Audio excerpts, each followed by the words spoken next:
Hi, I'm Dani Gasparini, and welcome to this segment of Penn Voice. I am joined today by Dee Ann Campbell, who is the Senior Vice President of Organizational Advancement for the Episcopal Senior Communities. Dee Ann, thank you for joining us. Thank you. It's my pleasure. You have such a great program. I had the pleasure of just kind of learning a little bit more about what your organization does. So for the sake of our viewers, tell us a little bit about first what you do. Absolutely. We're a nonprofit organization, public benefit organization, headquartered in Walnut Creek.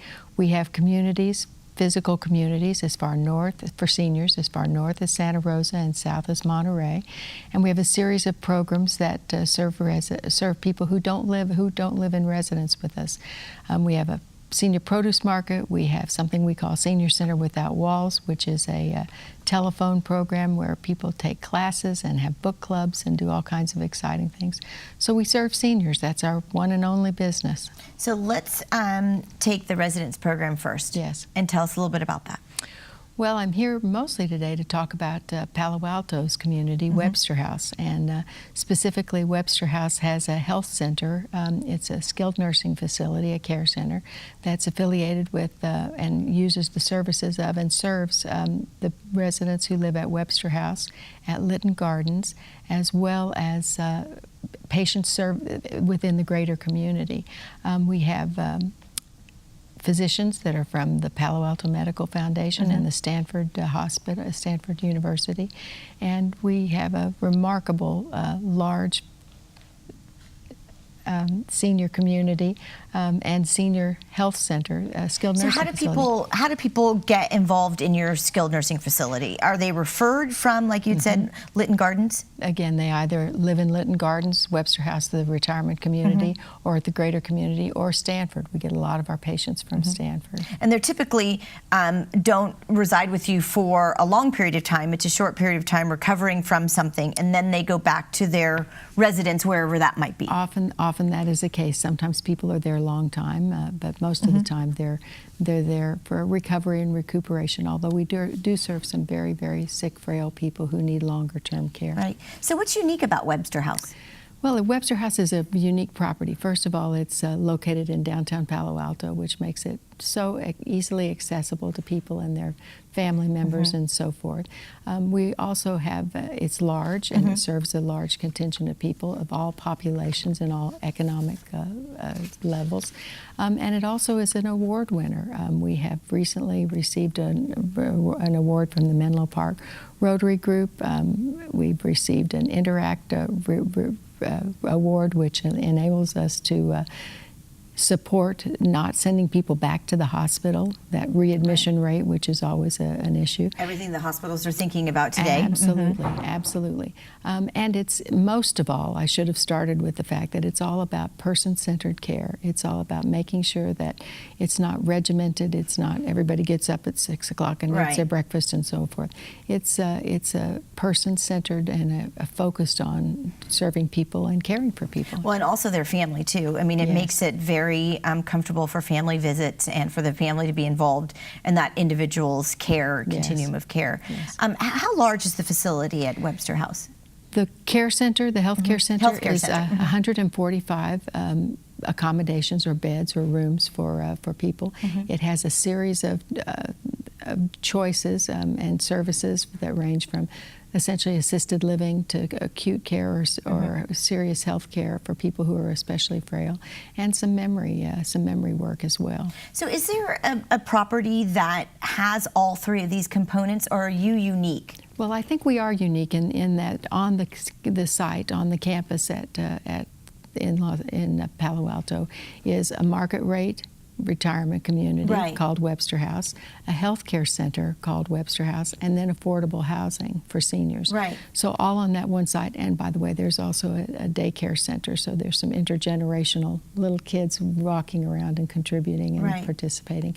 So I think in many regards, in that way, we are very unique to what you would typically find. It just strikes me as such a wonderful campus to have this ability to, as your health may change in the continuum continuum of life, that you have these abilities to get the care necessary for that moment in time. It's a remarkable opportunity to be able, when you're ill and when you don't feel well, for your family to be able to, your partner, for example, to be able to walk a short walk down a sidewalk, take an elevator ride, and go up and see you. Right. Family members to know that you're cared for, and there's a place that you don't have to leave, you don't have to go off-site, and they don't have to drive. It's all familiar. Right. Your friends are there, your associates and people that you've known in your better times, perhaps. And so it is unique. We think of it as we call it the continuum of care. It's kind of a sterile word, and perhaps. how better than to be surrounded by things that you're so familiar with versus some new environment and something completely different. The other thing about Webster House Care Center is that it serves the greater market. So again, people of all economic needs. We have Medicare as well as Medi-Cal, and patients that essentially are all walks of life in the greater community. So it's large enough to serve the needs of the Lytton Garden Senior Affordable Community, the Webster House Market Rate Retirement Community, and the greater market. You did mention in the opening that you are a nonprofit. We are. So how do you raise your funds? Well, I'm glad that you asked. We happen to have we certainly have donors who participate, both donors and volunteers who are just terrific, who help us do what we do. But we are looking at, on the 23rd of May, a very special event that we call the Celtic Cup. It's the 5th year that we are having this. It's a golf tournament. And coupled with that golf tournament is an auction, a dinner, and lots of fun activities that happen. It's May the 23rd at the Orinda Country Club, and it's just a really great fun event.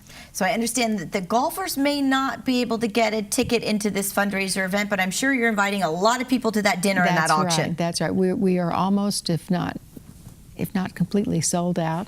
So they should call you immediately if they want that golf slot. Go to CelticCup.org if they're interested in playing golf. Okay. And we have a dinner as well, and it's really quite fun with a great auction.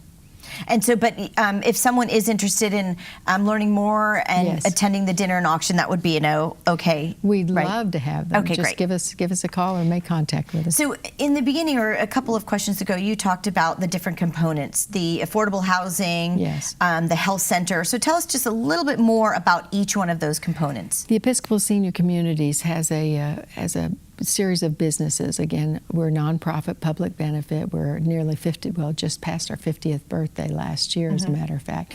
And those components include market rate housing for seniors, 65 or older. That includes both independent living, we call it residential living, as well as assisted living. Now, is that a rental market or is that a for sale? Well, we have both. We have both. Okay. We have programs and contracts at the various communities that give people choices. Okay.